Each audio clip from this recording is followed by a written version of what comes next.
There is a general lack of self-honesty. We seem to be used to hiding and presenting a facade, but it doesn't have to be at the price of not being true to yourself. Self-honesty is an essential tool on this path. Really being willing to look at your dark side, really willing to look at your shadow and what manipulative games you're playing, and not being scared to expose them to yourself primarily. Hiding from yourself would be the biggest one. And the close second would be the lack of self-love. One has to be gentle and loving with oneself. And I'm talking about phenomenally, the character loving themselves. Because if you love yourself, your mind chatter around self-criticism and self-doubt and, being rough on yourself, all of that stops. It just stops. And with self-love, there's a gentleness, and already something begins to relax. So the catalyst is self-love, but the biggest obstacle is lack of self-honesty. That's what I find. Before I introduce today's guest, let me just say that this podcast is named Beyond the Noise, with the intent that these conversations may provide insights and perspectives that help illuminate the limitless nature of life that exists beyond the distractions of everyday living and beyond all manner of noise that can so easily impede a fully realized life experience. To that end, Jac O'Keeffe is a perfect guest for this show. It's an interesting thing to try to define someone who has transcended limiting definitions of identity. How do you define one who so easily shifts back and forth between a sense of self as everything and as nothing? One to whom the term back and forth doesn't even really apply because it's all happening at the same time. So perhaps the best way to introduce Jac O'Keeffe is that one of the roles that she plays in the world is that of a teacher of non-dualistic thought and a facilitator or guide for direct non-dualistic awakening. More specifically, Jac O'Keeffe facilitates spiritual gatherings around the world in a question and answer format, offering clear pointers to spiritual seekers of truth. If I were to simplify Jac's work into an admittedly limited definition, my experience is that Jac O'Keeffe is an awakened, playful, and dynamic soul who makes herself available as a selfless channel of clarity and expanded self-realization.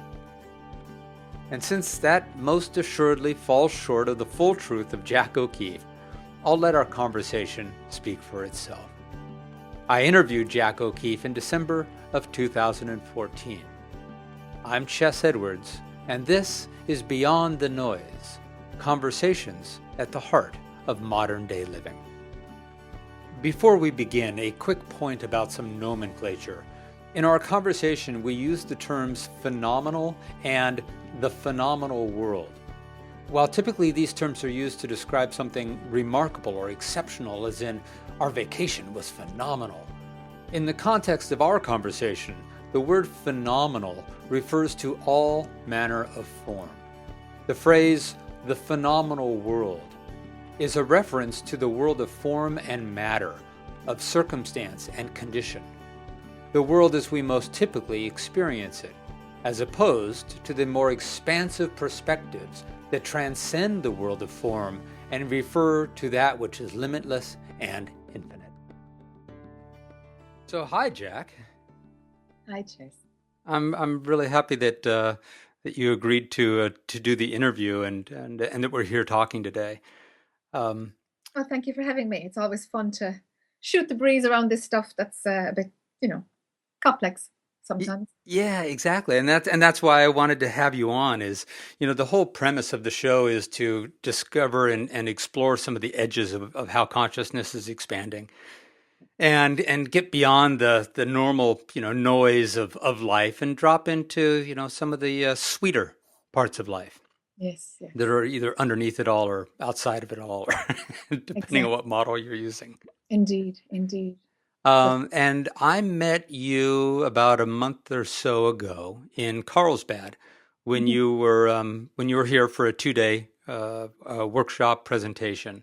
uh-huh. And I just so enjoyed the not only the clarity of how you speak and what you're speaking to, but I think one of the nicest things, Jack, was the playfulness.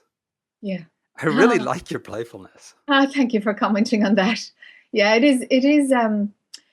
it's serious work when you're dealing with people who are in pain and suffering, and there's no denying of that life can be very hard sometimes and suffering happens. But within us all there's that kid who knew that the truth is really simple. Life is really a game, and suffering comes and goes, but really doesn't hang around too much, too long, if you're not that interested in it. And that inner kid is I suppose is how my personality meets the world in recent years, because life is a game. And it's not to be manipulated or not a game to be won in any way, but it's an opportunity for play. It really is an opportunity for play. And I suppose having the tools and the skills to meet life in a way that's not creating turbulence for yourself or for others, to see it from a perspective of understanding life and understanding how it looks and how it presents from the wider view.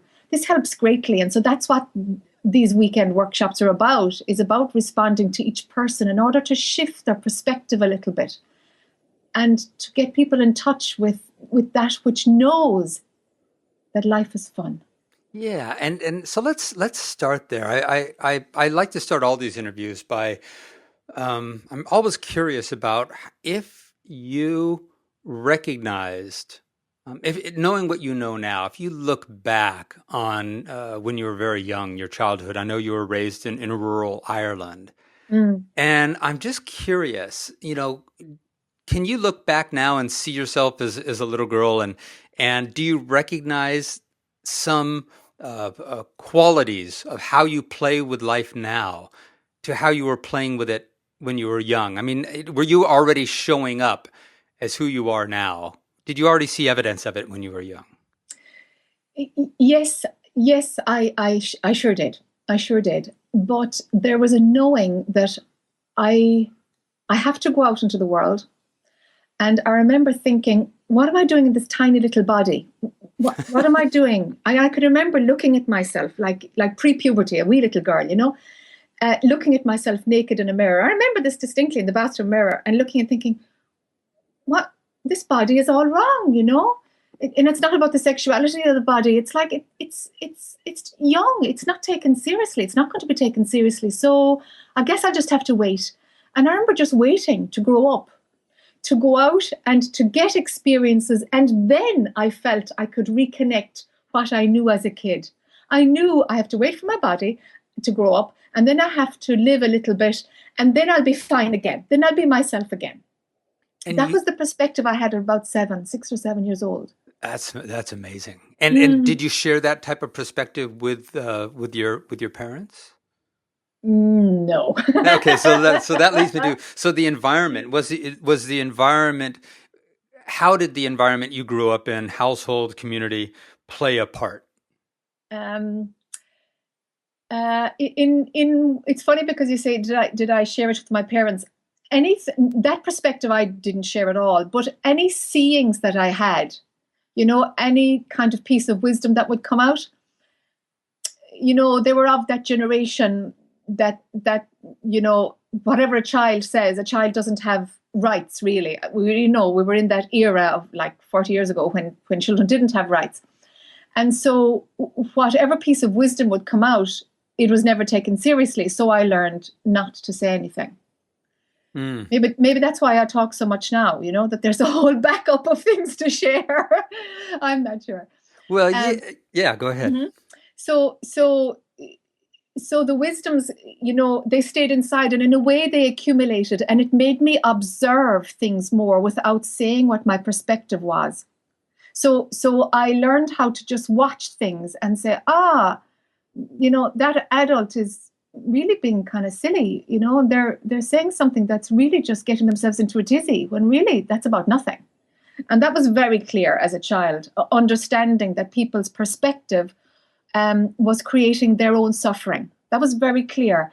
And I said nothing about it. But what I did do was I hung out in nature. I made friends with the cows, because we were on a dairy farm, with ducks and sheep and the hens and the dog and the cat. And I used to climb trees. And that was where I found a place of resonance with what I knew, what I recognized in my childish way to be the truth, really, or that which was beyond the clutter of mind, Well, I find it fascinating that one who had a probably you probably experienced it as a vastly different perspective than most of those around you, and Yes. that you weren't necessarily feeling the need to argue the point or prove yourself in order to find a place in the world. It's like you already felt a place in the world. Yes, and the place was, I have to wait. It's like, I suppose, to use that language of my place in the world, it was that my place can't show up until I grow up, until my body is an adult, and then I'll find my place. And that was absolutely known, absolutely clear. So I didn't really need a place. I was just waiting. Well, that avoided a whole lot of frustration. It I did. imagine. It did. It made life much easier, really. That piece of wisdom coming in and that approach to life saved me, for sure. For sure. Exactly. Yeah. So we're going to be talking about duality, non-duality, awakening, enlightenment. And I thought we might talk about what are some of these terms and just get a little bit, Cliff Notes version of what some of this is, so that we're not leaving anybody in the dark with the conversation. Sure. So a very common usage, especially in a conscious community or conversation, are the concepts of duality and non-duality. But I'm not sure that everyone really is always quite clear about what those are. So let's clear those up. Yes. So it's a viewpoint, ultimately, what we're speaking about when we have the categories of duality or non-duality. And it's a perspective through which you view the world. So if your automatic way of connecting to the world is in a category of things are right and wrong, or things are good and bad, or I like them and I don't like them. If you have this category, this framework in your mind, which divides things into good, bad, right, wrong, I like, I don't like, then that is a dualistic perspective, because it's dual. It's either this or it's that. And so life is hard when things are like this, because things are either with you or against you. You either want something or it's really not right for you. And so it's very black and white. And, there's a lot of gray areas in life. And while you can see gray areas and they appear, it's more about where are you looking from? Can you see that it's all, in fact, gray? And that your preference can move from what you liked yesterday to something completely different to what you like today. And having that flexibility to shift your perspective gives a lot of freedom. And so this movement towards freedom is the shift that happens when you move from a dualistic perspective to a non-dual perspective. And so the right and wrong dualistic perspective, when it loosens and we become more flexible, more fluid in how we look at things, and I'm not talking about being a pushover, it's not that, it's your perspective, how you see the world, how you process the information that your five senses are giving you. And as we move towards being a little bit more fluid and flexible, or we mellow out as we get older, or life gives you, a hard lesson where you discover, hey, maybe it's not as clear as what I thought. And when that flexibility comes in, we move towards seeing the sameness in things. You see, instead of people instead of their differences, you see their humanity, the sharedness. You begin to see the interconnectedness of things. The things that are the same become more obvious than the things that make us diverse from each other. Yes, yes. And that's what non-duality is. It's a perspective that views what's the same primary as the primary perspective, and what is different is secondary. So that duality as well, Jac, and correct me if I'm wrong in this, but it extends as well to that dual perspective of there is me as mind body only, Mm-hmm. and there is a sense of a connection of me being pure consciousness. To see myself as one or the other Yes. is a dualistic perspective. Yes. Yes. For duality to be tight, a tightly held belief, or tightly held perspective that works for you, there must be an idea that I am this person, I am this body, I am this personality, this is my life. There has to be ownership running. And very often then any idea of going within or meditation or spiritual work or, recognizing that there's something beyond, outside, prior, that I'm consciousness, that I'm God, or that whatever, if there is something, some little glimpse to that which is beyond the body mind, that tends to be not integrated with your day-to-day life, so that you tend to have your spiritual life and your regular life. And the regular life tends to be the real one, and the spiritual one is, well, that's where I nurture myself, or that's my time for meditating, so that I can be calm to approach my dualistic day in another way. And it's actually in reverse. And that's the big shift when it comes from a dualistic perspective to a non-dual perspective. It's that your life is a consequence that gets managed from a place of knowing that you are not your body mind. So let's talk a moment about then that form. And that form does have function. This body mind, Mm-hmm. this Chess Edwards and Jac O'Keeffe that wander about in the world and have relationships with others and have Yes. a house and stuff that we do. Yes. That has function. So again, Yes. it's not either or, it's both. Yes. Yes, it's both, but seeing one as more important than the other is a dualistic perspective. It's like there's this or there's that. The viewing of seeing how they're absolutely intertwined with each other. This is what happens when you begin to shift your perspective, when you begin to ask bigger questions like, what am I doing here? What's this all about anyway?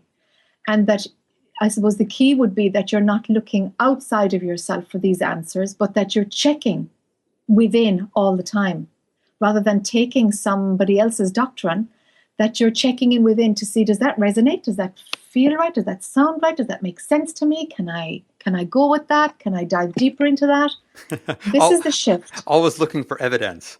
Yes, looking for evidence. And in one way, it's the merging of the phenomenal world with your internal world. That's really what's going on, isn't it? Because different living just in the body mind and just believing that you are the body and that's the be all and the end all of it. That's fine, and nothing goes beyond that for some people. That an insight more than that, or these fundamental questions, don't arise for some people. But when they do, it's worth following them, because a great understanding of how this works, of how life is actually a place to play, it shows itself to you. It's not that it's a new philosophy that you can buy. It actually unfolds. It shows itself to you. But while mind is cluttered with the external world, then nothing new can be seen. And so this movement towards within, or just going to that place that's still inside, that everybody has access to, actually.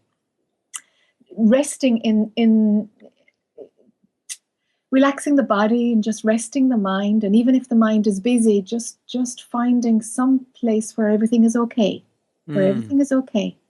Well, that's the only way I've ever found to access that which is beyond this small identity of self. Yes, Is the relaxing of the mind, relaxing the ideas, the stories, the beliefs, and just when I enter into that stillness, then that opens up this whole vast life and experience of fullness. Like there's the emptiness that's never empty. yes. And that's what I can access in that space. Yes, yes. And the phenomenal life of chess or of Jack is not denied in any way, No. but it flows more organically from there. It's like your cue of how to move in the world and what happens next for yourself comes from within. It comes from that still place. It doesn't come from the one who's trying to control or manage or sees the world in terms of good and bad, and I have power and I don't have power, and this is right and that is wrong. Making decisions from there is really, it's a bizarre thing to do, to make decisions from there, because it only leads to a contracted state of suffering. Yeah, well, it's protecting a small identity. It is always protecting, defending, always, because you think you're the body, mind, and sure, of course you're not. So there's something inherently incorrect about it. Yeah, because if that's all I am, then I'm in serious trouble and I do need to protect. You got it. You got it. Yeah. So let's talk about, let's give a little clarity to the concepts of dream and awakening from the dream. Yeah, there's a lot of jargon in this non-dual sector. Yeah. And it's such a pity, really, because that's just language. Language is limited, and now it's jargon. And so, yes, I suppose traditionally the Buddhist lineage would have said that this is an illusion, and our contemporary word for illusion would be that it's a dream. And with this work, as your perspective shifts backward, and you're backwards or deeper within, and that your viewing point is not from me, myself, I, but your viewing point is a much broader perspective, you get to see that what you imagine is your life, okay, without your ideas and your thoughts holding it together. The thing isn't really happening in the same way at all. So your mind is responsible for dreaming it up, for literally putting it together and for giving it a story. We make stories. We're story-making machines. And so fundamentally, it is actually a dream. It's actually a dream. So this awakening, there's the idea of awakened, there's the idea of enlightened, and I'd like to tease those apart if there is a separation or if they're one and the same. Yeah. So let's take a look at that. And I love the phrase awakening. Yes. Because it really does seem like it's never ending. Yes. Yes, indeed. You know, it's like climbing a mountain. You think that that's the ultimate peak, and once you arrive there, you can see a whole new vast landscape that you couldn't see from before. Indeed. Yeah. Indeed. So awakening and enlightened. Yes. Look at those. Yeah. You see, I suppose, because the terminology is limited and different speakers of non-dual work have different perspectives. Here we have another example, because in my own work, I equate enlightenment with awakening, with self-realization. I put them in the one category because, yes, awakening, there's a continuous movement towards awakening for sure, but there is a specific stage of, I suppose, when one is awakened. And when one is awakened, I would use also the term one is enlightened, or self-realization has happened. One who has realized who they really are. Your true self is realized. And what that signifies is measurable in the body, because the part of the brain that makes your perspective of the world have a reference point to yourself actually burns out. So this part of your brain is called the default mode network. And what it is a series of neurological pathways that process every piece of knowledge that comes, every piece, every thought, every idea that comes through you in some way is referenced to yourself. in some way. And that referencing mechanism breaks down with enlightenment. And so there's a phenomenal shift in that you get to process information in a different way through the seeing that, my goodness me, I spent a lifetime imagining that me, myself, I was the center of my world, and things were about me and relating to me. And I am not this body mind at all. This body mind just ran that story. And my identity is not here. This body is an outpost of what I am. And I'm not really sure I have a word for what I am. And that's fine. That's totally fine. But knowing that you're not the body mind, and having that absolutely solid, happens with enlightenment, awakening, self-realization. And the other thing that goes along with that is that if the awakening has happened properly, I suppose, if the phenomenal burnout of the default mode network is completed, then one never, ever, ever believes a thought again. You lose the capacity to believe your own thoughts. You recognize them as thoughts, but they're not readily believed. So you're not in the story that's been created by your mind. And that is freedom. And I know that you experience this freedom. Yes. And I'm really curious about, and I believe I know that your awakening had layers, moments of revelation, and then that you lived with that for a while, you embodied that, you embraced that, and then down the line, another moment of revelation. Yes. As a part of the process. And I'm just curious, Jac, is there any time, experience, or particular revelation that was perhaps either more poignant or really cemented this all for you more than others? Sure. There were lots of huge eurekas, huge, I suppose you'd call them, spiritual experiences. Looking back now, they were nothing, but at the time they completely transformed my perspective, completely. I used to, went to see a psychotherapist for several years. I went and got involved in shamanic work, and I went and did various things to process my own conditioning. And that led me into what we now call spirituality. It moved from personal development into the exploration of what is real anyway, what's real. A huge shift in perspective happened when I took a medicine called Sancto Daime. It's a Brazilian medicine, and it's actually within the framework of a church. And it's not that I joined the church, but I went and did this ceremony quite a few times. And during one ceremony, what became very clear was that the idea of anything existing was an idea. Fundamentally, existence itself was a concept that my mind grabbed onto. And anything after that concept was solid appeared to be real. And that once I saw that existence was only a concept, the reality feel of everything disappeared. It fell away. It was like, gosh, I've just assumed that all this is real because I have the primary belief is I have assumed that existence is a fact, that things actually exist in and of themselves autonomously.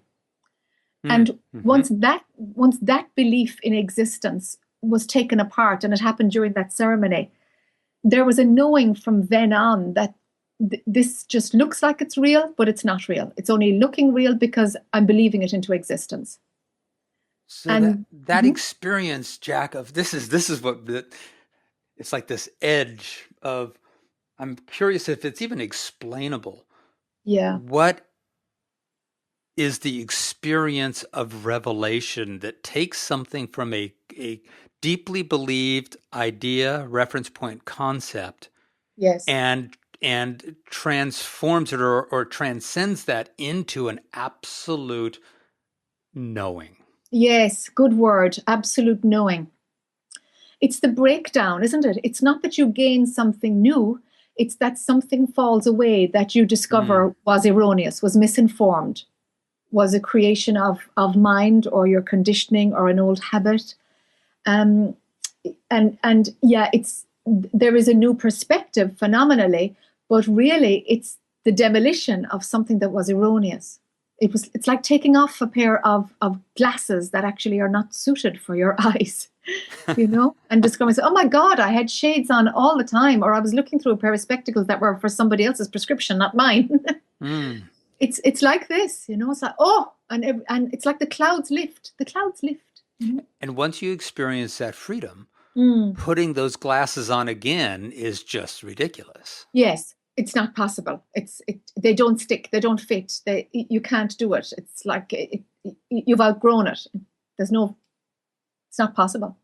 How old were you? What at that time in that ceremony? I'd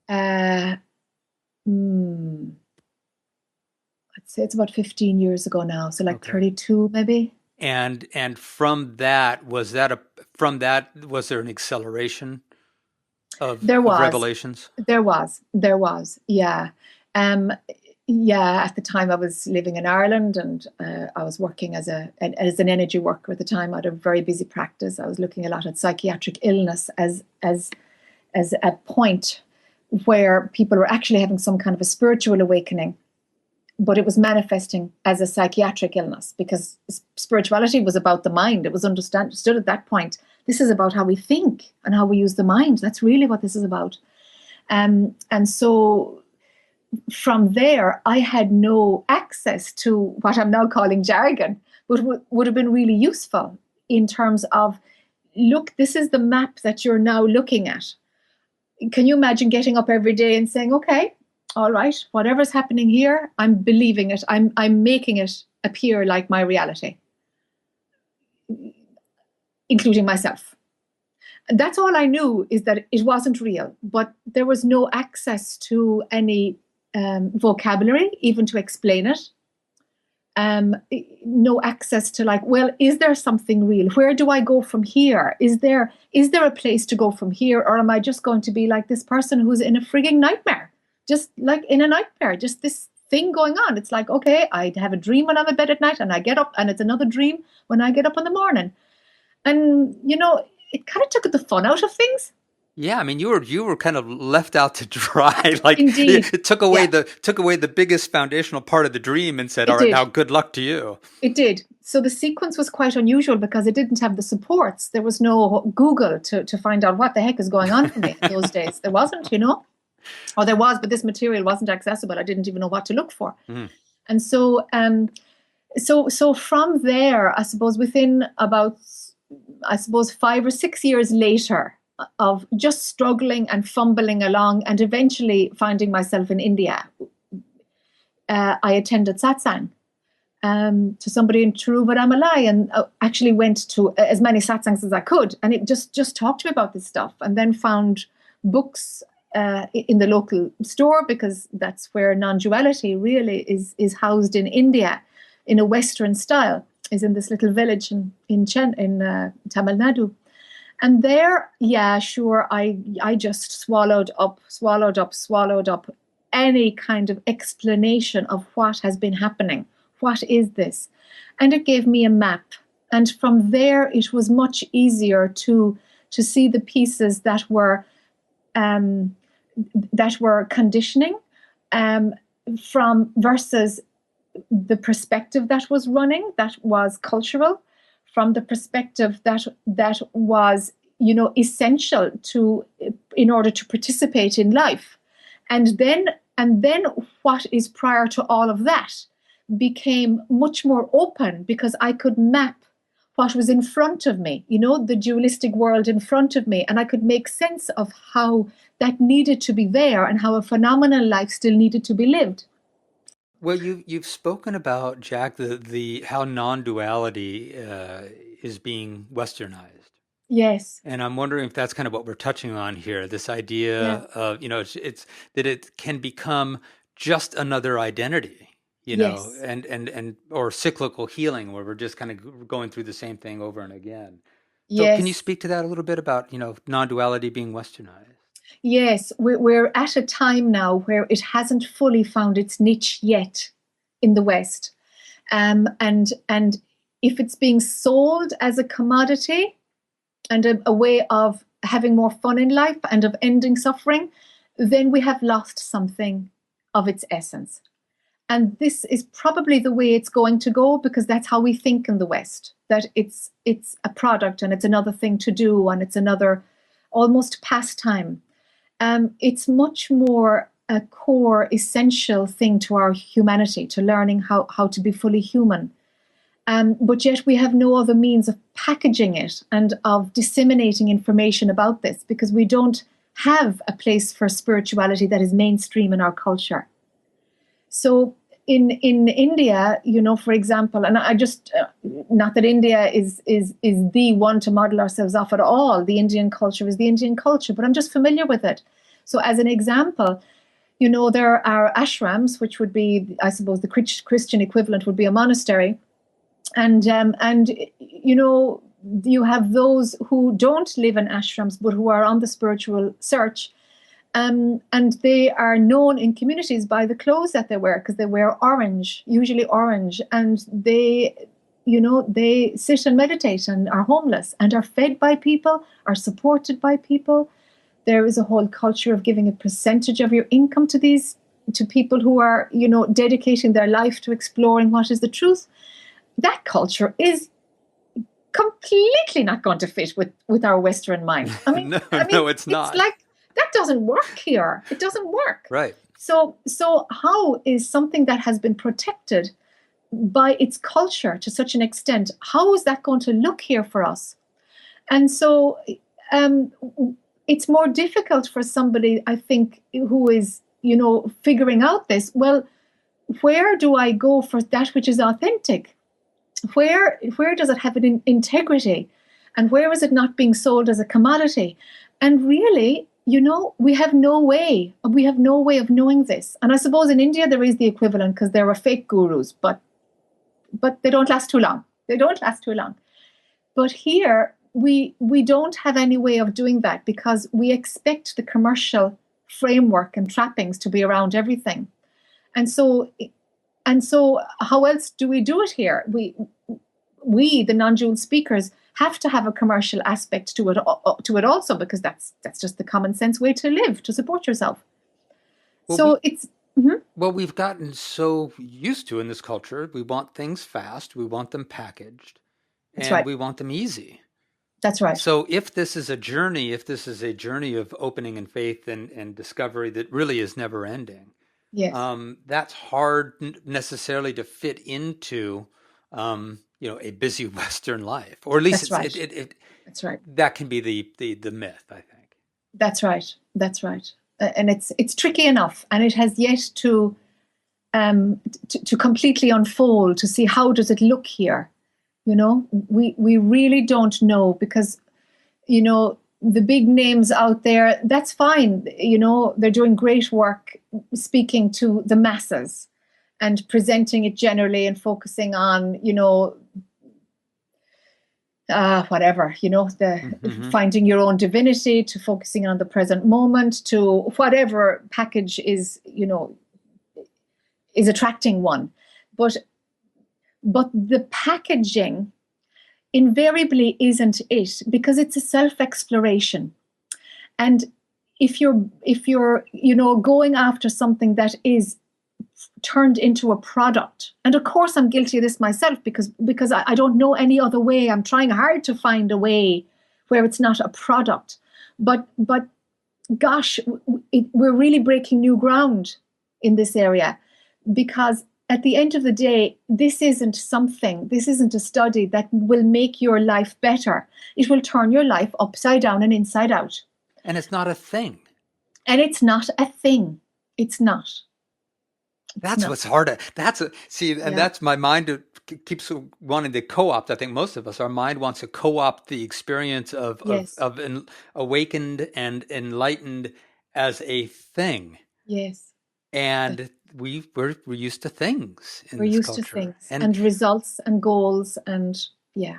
yeah, so we can call the endpoint the package the teaching, which is Yes, really just an in. It's a way into the conversation, and we can often mistake that as the whole that's right. thing. That's right. That's right. And the danger is, getting that product, Mhm. seen as a product or a service even, to attend satsang. Maybe you're attending some kind of a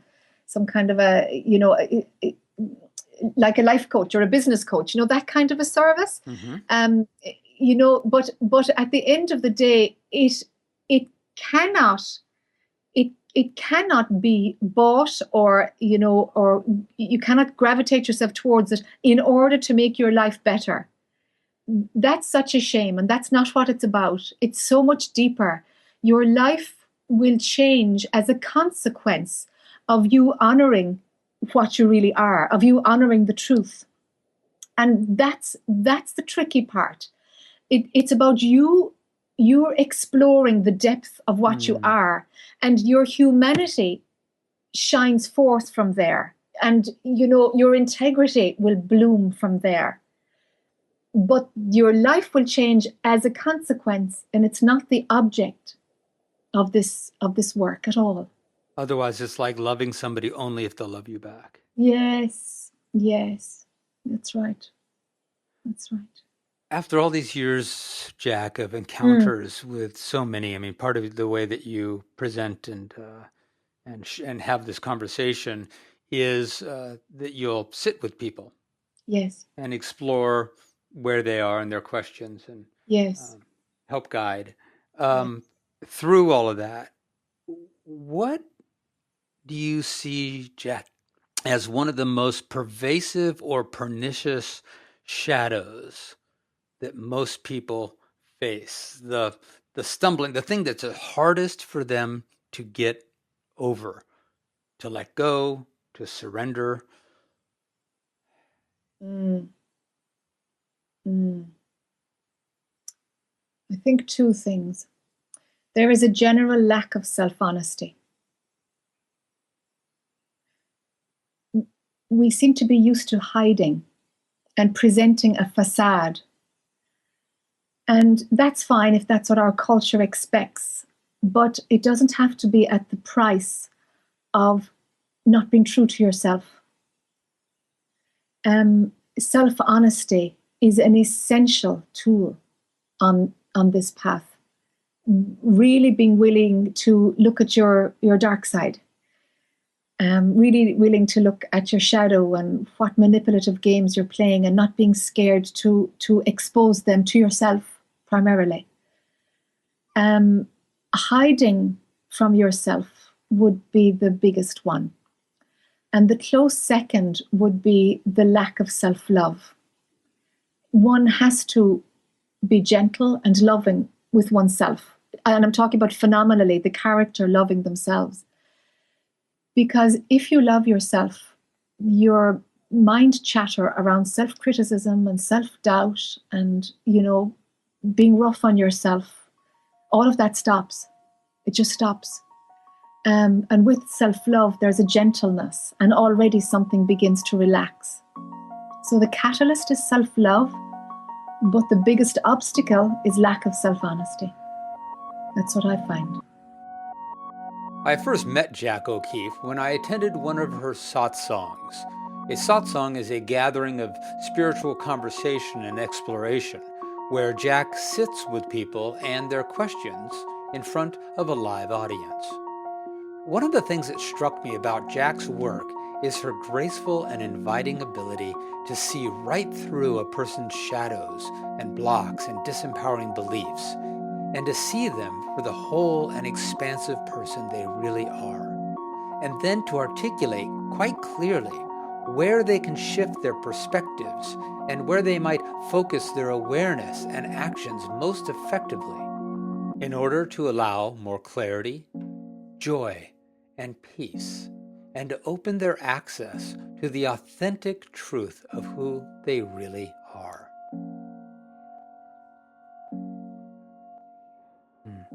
Yeah. And the hiding, I've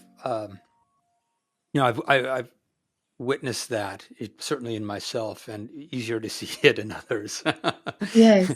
um, of the dance, the amazing dance and the sidestepping and the don't want to go Yes. there. And I even watched Absolutely. you kind of pursue people and kind of follow them along and try to bring them back, and just this Yes. amazing dance that happens of A they're like, dance. man, do not, I don't, I just want to get to the end result without actually having to go through That's right. any Complete of this. avoidance of what's staring you in the face. Yes. Yeah, that happens a lot. We do that, and it's like, gosh, if there are a few virtues that are really, really useful, courage and self-honesty, integrity, these things that, we might see as religious virtues, or gosh, they are essential. They're just essential. They're such good tools to have. Well, the a couple of those I've heard you speak to that I love Mhm. Mhm. are, and I'll let you speak to any of those that you'd like to expound upon, are courage, Mm. curiosity, Mm. just having that curious Yes. witnessing nature, and playfulness. Yes. Yes. And curiosity and playfulness are kind of married, Hmm. because if you're in a scenario of like, gosh, I really want this to happen, or you put in a bid for a contract, or your kid is trying to get into a school and you're not really sure if they're going to make it, it's like, okay, you can worry about this, and worry is trying to control something at a distance. Or you can actually just be curious, so you're giving your mind a different perspective. And if you're just curious, okay, I've done all I can do here now, I wonder what's going to happen. Man, it's so light, because there's no attachment to the outcome. So whichever way it goes, it's fine. You'll roll with it. Whatever way it goes, it's going to go, and you can't do anything about it anyway. But if you're curious about it, already you're playing, already you're light, and there's no need, no heavy desire around one particular outcome. So being curious, what's going to happen today? Already you're playing. You're playing. Hmm. You're playing. Jac, what is your experience of doing your work? Um, is there, I've been kind of looking at how to ask this question. Mm-hmm. And, one way to ask it would be why. Why do you do this work? Yeah, I suspect part of that answer would be, well, like, as if you couldn't. Yes. um, Yes. so I'm curious about, is there an aspect of your work that is particularly thrilling, that feeds you in a particular way, that makes it even easier to show up every day and pursue your own evolution and your own awakening, as well as help further that for others? Mm. Okay. You know what I have noticed repeatedly is that when when when I'm working, when I'm doing the work, so when I'm talking to consciousness about consciousness, when I'm talking to another person around about what is real. So really it's consciousness talking to consciousness about consciousness. When I'm doing that, it's like every cell in my body vibrates. It's like then something is expanding phenomenally. It's like, oh gosh. It's like my body and my mind is totally in sync with the truth. It's not in any way, reducing what needs to be said in order to be able to manage in the world. Like, I can't go to my local supermarket and talk to the checkout about consciousness. I'm not. I'm there as a housewife doing her shopping, for example. You know, um, uh, so when I'm doing the work, and when I'm, consciousness is talking to consciousness, the feeling of phenomenal well-being is just delightful. That's when I'm well. That's when I feel well. Physically, in the body, I'm well. And it's like I do think it's because every cell is you know cooperating with that which is moving in its fullness through this body mind. It's not in any way filtered in order to enable participation in the phenomenal world, Mm. And so there's a well-being that comes from doing the work. There's a wellness on every level that comes from doing the work. I get the vision of, like, when you really let yourself go in a hug with somebody. Yes, yes, it's like this. It's like this. You're just so embracing and letting go and surrendering into the dance of life. Yes, there's no part of my mind that is, you know, altering in order to manage in the world. That's Mm. gone. It's gone. So I can like I can expand. I can expand, and I can expand too on the beach. Walking on the beach, I can expand. But when it's being spoken, it's like more of the truth is being delivered onto the planet through words, and that's just delicious. That's just beautiful. And so if I'm not working for a few weeks, I feel like I'm in a little cage. It becomes physical, and I find myself trying to physically stretch, and I'm like, what's going on? And as usual, the experience of trying to stretch happens before my mind is wondering what's going on. And so I feel like, gosh, my body is too small or something. What's going on here? And so what it is like, oh gosh, I need to work. I need to work so that I can expand again, and so that the words or I can chant. Chanting does it also. If I just sit at my harmonium and chant, is like, there's a free flow of that which I am through the body mind. It's like it's not constipated anymore. If I'm not working, it's almost like it's like an energetic constipation. Something is it's blocked up. So this expansion, through chanting or through it's an oral communication of the frequency of that which is beyond all of it.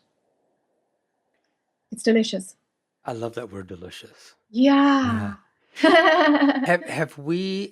Is your experience or perspective that maybe as a global culture, that we have perhaps crossed a tipping point of awakening consciousness, I love the energetic constipation. I mean, it just feels like a lot of the world is living in energetic constipation. Absolutely. Yes. And that's what people talk about. Yes. That's the suffering. There's suffering, and on the other side of that, perhaps freedom. And yes, we all know that experience of moving from constipation to non-constipation. Yes. It's like, freedom. That's right. Perhaps a gross description, but sure, but it works. But it works. It's kind of fun. So from your perspective, have we crossed a tipping point where now the ball's rolling, easier downhill, and consciousness is kind of like a snowball growing upon itself in an exponential way? Yeah. When I started this work, 7 or 8 years ago, when this work grabbed me and became what I do, I suppose a better way of putting it, there was much more resistance. Really, groups were just looking at me as if you're cuckoo, you're not in the world at all. And, now it's like, gosh, yeah, I've had this experience. Yes, I know what you're talking about. I can't verbalize it, but I know what you're talking about. I didn't find that 7 years ago. I didn't find that. People wanted to do personal development, and that's where the pain was showing up, and there was no connection to, there isn't a whole other realm outside of personal development where we can embrace both at the same time. We can heal your pain, but also introduce freedom and show you what you really are. And now there's less of the personal development, and there's a thirst for freedom. It's changed. It's just changed. We've evolved. We're thirstier for what is the truth. There's a maturity coming in the audience, in the mass consciousness. There's a maturity coming where there's a more of a demand for the truth. It sounds like you referenced personal development as a stage, perhaps we're moving beyond, and into self-actualization, self-realization, which are also two different things. Sure. Yes, personal development is part of it. It can't be ignored, but there is so much more. Personal development is really arriving at the place of totally loving and totally being okay and total forgiveness, and that's beautiful, and that needs to happen, because then mind isn't so demanding and the controller isn't so strong. So it's a key part in the bigger picture, but it's not the bigger picture. in and of itself, it's not the bigger picture, but it's one part and it needs to keep its place there, you know, to be a valid thing that is, you know, you know, something that is not to be ignored or ever thrown aside or ever to be seen that it's not significant. It is significant. It's just maybe 10% though, you know? So your bigger picture is constantly changing. How, And yes, how it shows up in the world constantly changes, yes. yeah. And your edge, where your curiosity takes you, Mm. I know leads you into further fields of discovery and exploration. Yes. And I'm curious about the experience of that. I'm wondering, do you, Jack, find yourself exploring so deep into the puzzle sometimes that you're dismantling ideas and perspectives and you're putting them together in new ways that you find yourself kind of standing there going, "Oh my God, like I don't even know where I am right now because I've gotten so deep into it." Yes, in terms of taking it apart and putting it together in a different way, but there's never a sense of, I don't know where I am. The reference point for myself disappeared years ago. Yes. Um, Okay. so there's no sense of trying to locate myself or position myself. It's more that the the the view is very wide, and it embraces all of it. There's nothing excluded. There are many satsang speakers or spiritual teachers who loop back into the phenomenal world from a seeing that would be quite immature, I would say. And the broader one can go, the more open, the more continuous that the surrender is, the wider the perspective. Gosh, from there, mystery disappears. The knowing goes beyond all of it. There is never a right and a wrong within any of it, but there is just what is the wisest move for any person within that map in that moment. So we have the phenomenal world, I suppose, you know, and then we go back within, and you've got your inner world of your own, you know, your thoughts, your perspectives, and your silence, and the depth, and the spaciousness, and the infinite, and that which opens up within you. Now, prior to all those things that you can name, if you go prior to all of it, prior to all concepts, and prior to like what your mind will present as a concept making machine, prior to all concepts, and where awareness itself becomes empty, and where the universe neither is nor is not, where all sense of existing or not existing, both are gone. Even that layer of duality is gone. Now, there is no place for you there, for there is no Jack who is there, but there that broadest view of pure consciousness, which is ever widening within itself, is always available to this Jack brain, Yes. Jack mind. It's always available. There's no position in it. It's just very broad. It keeps expanding, but yet it does have an edge. It does have an edge because at a certain point there is the collapse of consciousness. At a certain point, it's very far out, and that's what I would call liberation. And that would be very different to self-realization, enlightenment, awakening. So let's explore that for a moment. And we talked earlier about we don't want to go too deep into it because Yeah. this even starts to blow our own minds. But what I love Yeah. about what you just said, Jack, is that there's a resting place that you never don't know where you are. Like you have Yes. found that foundational resting place that is always, always, always, always, always there. Yes. And so, And it gives you, when we talked the other day, you said, and I love this term, that it gives you, and perhaps going beyond talking about the collapse of consciousness, it amplifies your ability to play yes, because you know that you can never get lost in it. that's right. That's right. So no matter what the dimension, the sphere, the era. I'm talking including time travel. I'm talking about other dimensions, other beings and races, and I'm talking including the whole lot. Whew. Yeah. Consciousness is that wide, and we have the capacity to operate with that bandwidth at all times. So if consciousness is that wide, it sounds like you're saying there's an edge to it. Perhaps, if I'm understanding correct, and that at that edge, even consciousness collapses. Yes, consciousness itself collapses, yes. And I don't know if this is the appropriate question. And then what? Yes, consciousness can't go there. Prior to consciousness itself, what it does is it recycles back in. You see, unless somebody goes there themselves, this is the only thing I can say, because now it's consciousness talking to consciousness about consciousness.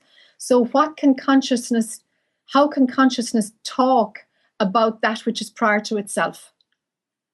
I can point to it, but I actually can't verbalize it. I literally can't verbalize it. So, but consciousness does collapse.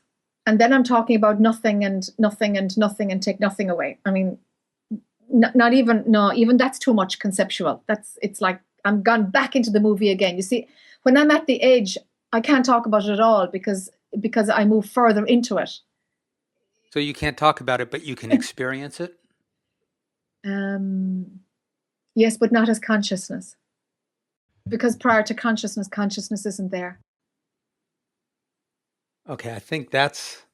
See, this stuff fascinates me, and I could go there forever. But so let's bring ourselves back from collapsed consciousness, to, and thank you for sharing that, because it gets my mind, it gets my spirit really excited. Yes, that's beautiful, isn't it? You see, what is that firing? What is that firing up? Because it's your spirit, it's not your mind. Your mind will follow the track as far as it can. That might be interested, but really it's your spirit. It's like, gosh, what is the fullness, the richness of what I am? How big is this? How deep is this? How, something it feels like consciousness getting excited to say, oh yeah. Even I don't know what's there. So I'm curious. Yes, consciousness is curious. Exactly. Consciousness is curious. Yes. It does engage curiosity. It doesn't worry. It doesn't stress about it, but it does. You see, it's playing. It's engaging curiosity. That's what makes all this so much more fun for me, is to remember that I'm participating in this beautiful play of consciousness playing with its own, being able to see itself and witness itself and experience itself, even into areas beyond what it perhaps has even experienced. Yeah, exactly. Ooh, what a fun thing. Yeah, it's wild. Yes, it's wild and fantastic. So as we start to wrap this up, what do you see as society? What do societies do more and less of? What do they do more of? What do they do less of as more and more people become awakened? How does that impact a global the relationship of cultures, perhaps, with each other?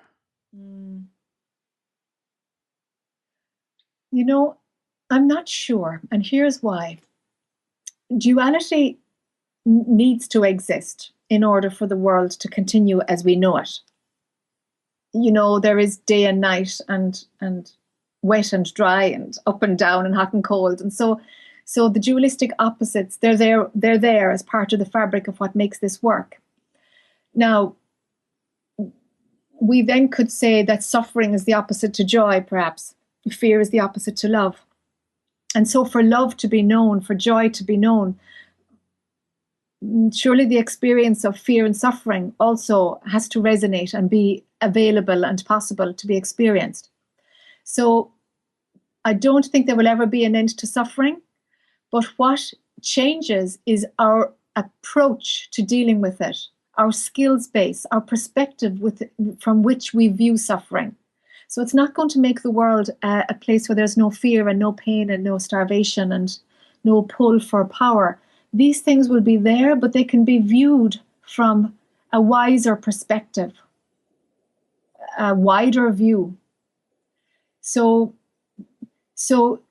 experiences can happen, but the depth through which we get lost in them, that's what's changing. I don't see an end to war. I still think we're going to screw up the planet and, and not realize how dangerous it is until we discover we can't eat money and that we need water. We've destroyed water. So, these kind of things will still come.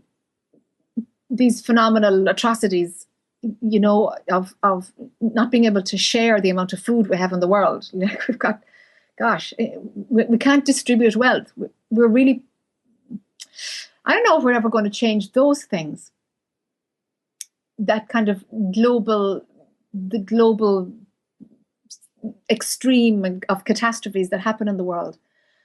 But how we connect to them and how we respond, the shift is internal. And I think it's going to take about another 500-700 years before the internal shift will manifest globally as an external shift.